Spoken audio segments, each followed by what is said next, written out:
You know what I said? I said, today I'm going to rent a cabana for the group and we can relax by the sun and enjoy the beach and tan and Mother Nature had different ideas. Hi, everybody, it's Dawn, and I hope you're having a fantastic day. Well, sorry for my voice this morning. I think I got a little bit of an air conditioning cold going in and out of the pool and then ocean and then into the air conditioning. And I think I got a little bit of a sore throat here, but I did want to cover some cruising news. We have Carnival saying they're not going to show a very major event on their screens or in their staterooms anytime soon. We also have the cruise lines going to New Zealand and saying, hey, perhaps this idea you have about these new fee hikes, not such a good idea. Speaking of fee hikes, Cozumel is also introducing a new service fee for cruise ships. We have a story of warning of even traveling short distances can lead you to, yep, you guessed it, completely miss your cruise. And finally, Sitka, Alaska, if you're heading there or coming from there, guess what? You may not have internet or cell service for a couple more weeks now because of something that happened recently. Today's video is brought to you by private internet access. So I tell people all the time, you need to have a VPN. A VPN hides your information. It makes it much more difficult for a hacker to steal your personal information. It protects your bank accounts. It protects everything about you. They don't know where you are. They can't find your IP address. They can't find your location. But another big benefit is I just came back from an Iceland Greenland cruise.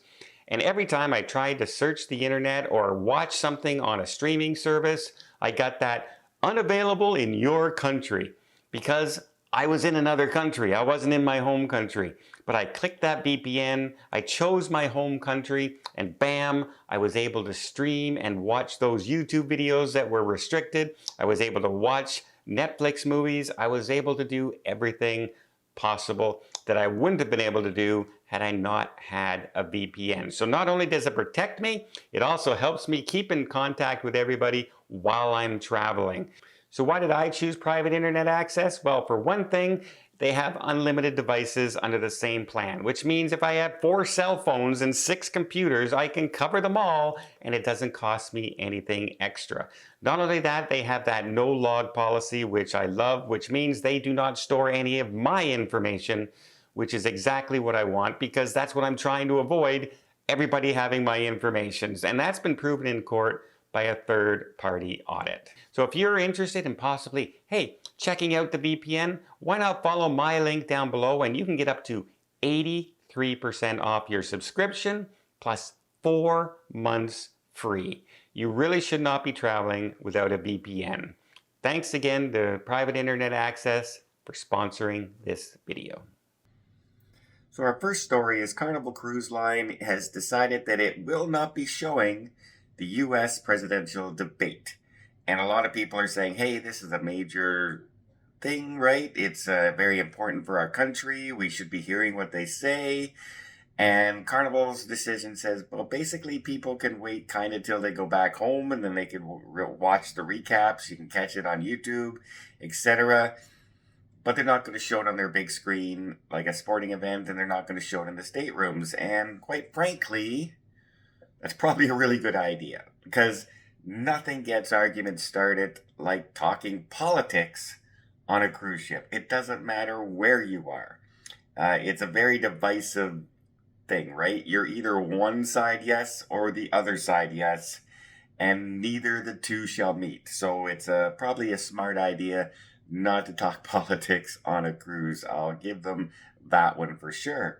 Next, we also have the representatives from CLIA, the Cruise Line International Association, talking to representatives in New Zealand saying that their new proposed fee hikes for cruise ships and border processing, it might be a little bit too high and too soon. With no warning, it's going to come online in January. Well, they're raising it 138% in one shot.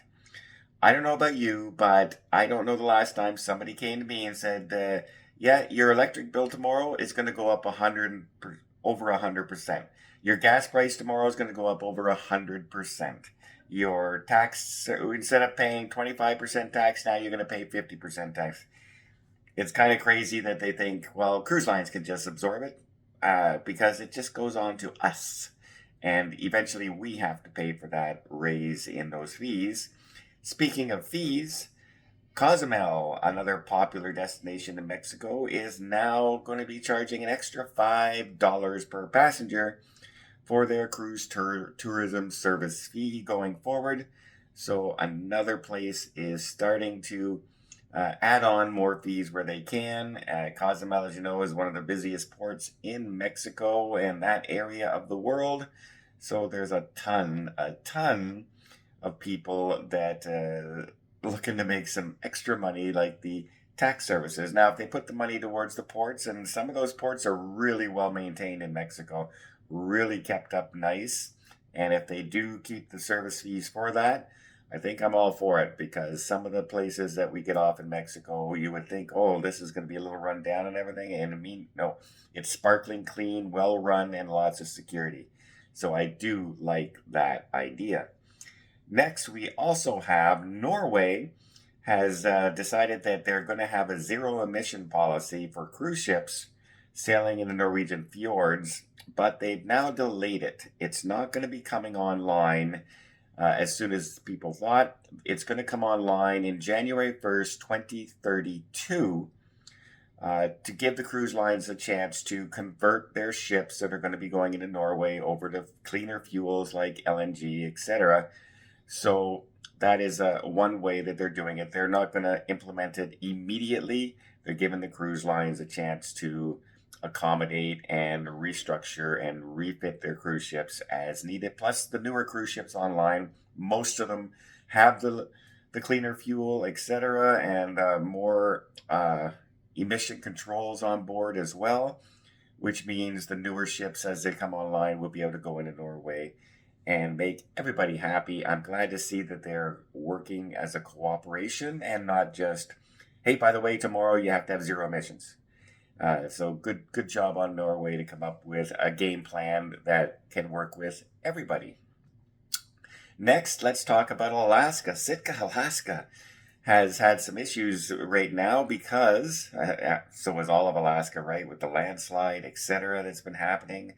Well, we now have an underwater line that was cut, and now the port area and Sitka are without cell service and without internet service, which means when you get off the cruise ship, you can't call, when you get, etc.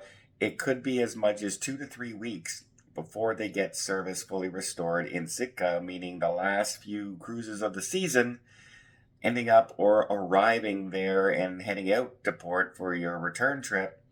Yeah, you're not going to be as lucky to have cell service and internet. So if you're keeping that in mind as you're going, because remember, if there's delays or anything going on your flights or anything, they're going to send you a text message, or they're going to send you, the cruise ship might try and call you. Well, if there's no cell service, those kind of things just can't happen. So something to be aware of going forward. Next, let's talk about this other story that's been happening, and it's a warning about people even when you're traveling to the ship on a short trip.